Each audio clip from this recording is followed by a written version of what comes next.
मंत्री राधाकृष्ण विखेंच्या वादग्रस्त विधानामुळे नवा वाद पेटलेला आहे। सोसायटी काढायची, कर्ज घ्यायचं आणि कर्जबाजारी व्हायचं आणि पुन्हा कर्जमाफीची मागणी करायची असं विखेंनी म्हटलंय।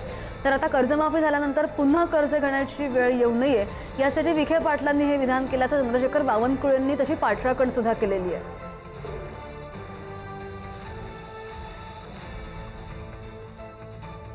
कर्ज काढायचं, पुन्हा कर्जबाजारी व्हायचं, पुन्हा कर्जमाफीची मागणी करायची। अनेक वर्ष काम चालू आहे, त्याची काही चिंता नाही। महायुती सरकारमध्ये जाहीरच केलंय देवेंद्रजींनी की 100% आम्ही शेतकऱ्यांचे कर्ज माफ करणार आहोत, हे आपल्या सरकारने जाहीरच केलेलं आहे। परंतु तिथपर्यंत आपलं काम थांबता उपयोगी नाही। उद्याच्या तरुणांच्या भविष्याकरता तुम्हाला सगळ्यांना काम करावं लागेल। विखे पाटलांचा बोलण्याचा वेगळाच त्या ठिकाणी म्हणणं होतं। त्यांनी सांगितलं की आमचं सरकार कर्जमाफी करणार आहे, पण त्यांनी एक महाराष्ट्रात सध्या जे काही कर्जमाफीबद्दल किंवा 3 कर्जमाफी आपण केल्या त्यावरही शेतकऱ्यावर कर्ज होत आहे।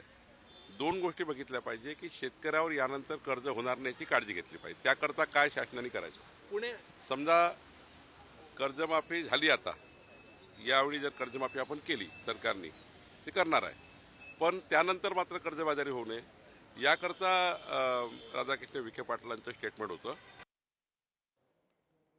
आणि मनमाडमध्ये सुद्धा कांदा उत्पादक शेतकरी विखेंच्या विधानामुळे नाराज झालेले आहेत असं चित्र आहे।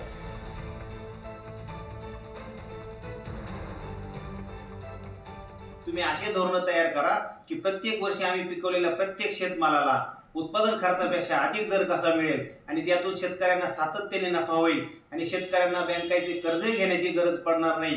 यापुढील काळामध्ये कोणी मंत्री असतील, आमदार असतील, खासदार असतील सरकारमधील, तर आपण कृपया करून शेतकऱ्यांना अपमानित करू नये, अन्यथा याचा जाब तुम्हाला सर्व शेतकरी तुमचे रस्ते अडवून तुम्हाला गावामध्ये फिरण्याचं बंद करून याचा जाब तुम्हाला राज्यातील शेतकरी निश्चितच विचारल्याशिवाय राहणार नाही। या अवकाळीने भातशेती अक्षरशः नेस्तनाबूत केली आहे। मोठ्या प्रमाणावर शेतकऱ्यांना या भातशेतीचा फटका बसलेला आहे। पावसामुळे या भातशेतीला देखील मोठा फटका बसलेला आहे आणि शेतकरी कुठेतरी शासनाकडनं, विमा कंपन्यांकडनं जे काही आपल्याला मदत भेटली पाहिजे, सरसकट मदत भेटली पाहिजे यासाठी भांडत आहेत। आणि त्यातच राज्याचे मंत्री राधाकृष्ण विखे यांनी शेतकऱ्यांच्या बद्दल केलेल्या वक्तव्याचा तीव्र संताप हा शेतकऱ्यांकडनं व्यक्त होत आहे।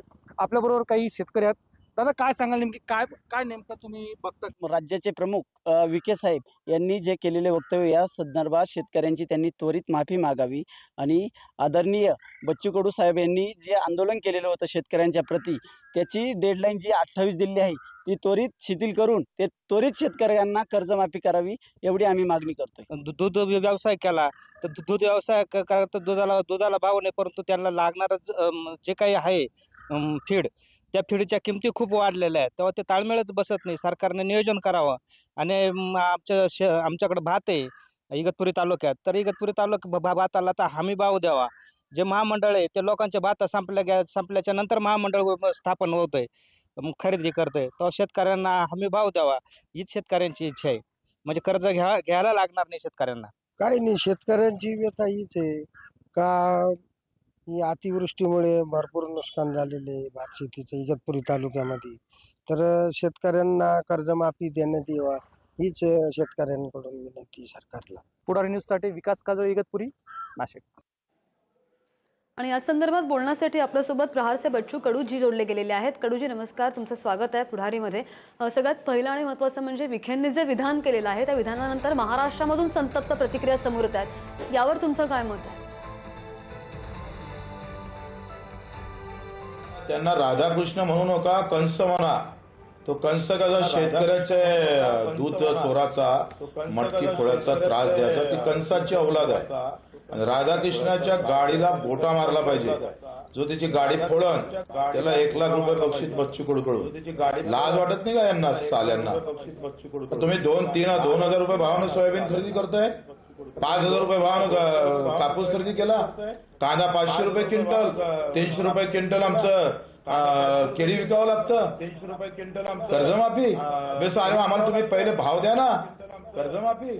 तुम्ही जे राज्य सरकारने शिफारस केलेले भाव आहे कापसाचे असू दे, सोयाबीनचे असू दे, का ऊसाचे असू दे, का बाजरी असू दे, मका असू दे, मका 1300 रुपयाने विकावं लागतं.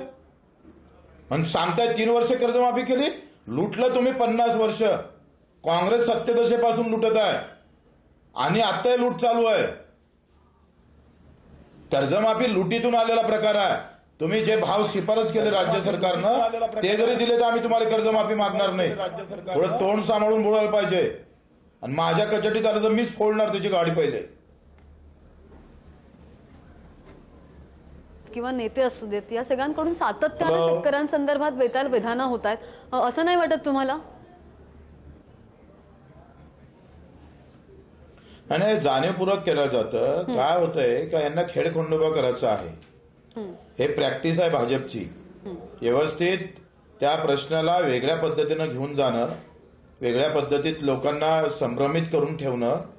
कधी अजितदादा काही वेगळे बोलणार, कधी विखे पाटील वेगळे बोलणार, कधी अधिक दुसराच मंत्री काहीतरी वेगळं बोलणार. अरे तुमचा मुख्यमंत्री एका इकडे कर्जमाफी जाहीर करतं आणि तुमचे बताल तोंड तुम्ही तुमच्या मुख्यमंत्र्याची तरी ठेवता का? हे यांच्या कोणत्या पक्षाचे राहिले नाही, हे शेतकऱ्याचे राहील का कधी? नाही, बरोबर. आणि त्या मतदारसंघातल्या लोकांची क्यू येते मला. त्या नगर जिल्ह्यातल्या लोकांची क्यू येतं. सगळ्यात जास्त भेसळ नगर जिल्ह्यात होते दुधाची. आणि हेच डोकं डोक्यावर घेतात अशा लोकांना. हे कुठले राधाकृष्ण? नाही, पण कडूजी, आता कर्जमाफीसाठी तुम्ही जे जन आंदोलन उभारलेलं आहे, मुख्यमंत्र्यांची भेट घेतली आहे आणि एकीकडे शेतकऱ्यांसाठीचा हा लढा सुरू आहे, आणि असं असताना दुसरीकडे मंत्रीच अपमान करतायत म्हटल्यावर शेतकऱ्यांनी अपेक्षा तरी कोणाकडून करायची?